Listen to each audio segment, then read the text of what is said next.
حضرت ثوبان رضی اللہ عنہ نے بیان کیا، رسول اللہ صلی اللہ علیہ وآلہ وسلم نے فرمایا، بے شک اللہ تعالیٰ نے میرے لیے زمین کو لپیٹا اور میں نے اس کی مشرقوں اور مغربوں کو دیکھا،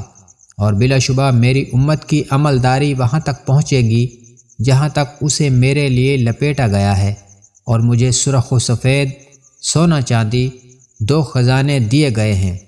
اور میں نے اپنے رب تعالیٰ سے سوال کیا ہے کہ میری امت کو عام قحط سے ہلاک نہ فرمائے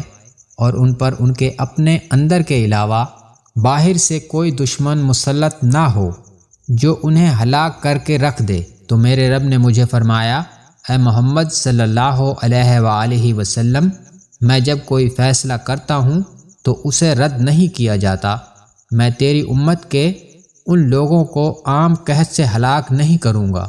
اور ان کے اپنے اندر کے علاوہ باہر سے کوئی دشمن مسلط نہیں کروں گا جو انہیں ہلاک کر کے رکھ دے۔ اگرچہ سب ملکوں والے ان پر چڑھ دوڑیں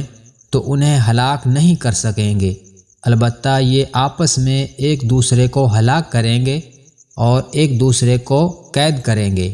آپ صلی اللہ علیہ وآلہ وسلم نے فرمایا، مجھے اپنی امت پر گمراہ اماموں کا خوف ہے، اور جب ان میں ایک بار تلوار پڑ گئی تو قیامت تک اٹھائی نہیں جائے گی، اور اس وقت تک قیامت نہیں آئے گی جب تک کہ میری امت کے کچھ قبائل مشرکوں کے ساتھ نہ مل جائیں اور کچھ قبیلے بتوں کی عبادت نہ کرنے لگیں، اور ان قریب میری امت میں کذاب اور جھوٹے لوگ ظاہر ہوں گے۔ ان کی تعداد 30 ہوگی، ان میں سے ہر ایک کا دعویٰ ہوگا کہ وہ نبی ہے، حالانکہ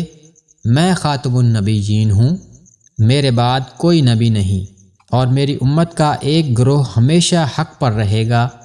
ابن عیسیٰ نے کہا، حق پر غالب رہے گا، ان کا کوئی مخالف ان کا کچھ نہیں بگاڑ سکے گا حتیٰ کہ اللہ کا فیصلہ آ جائے گا۔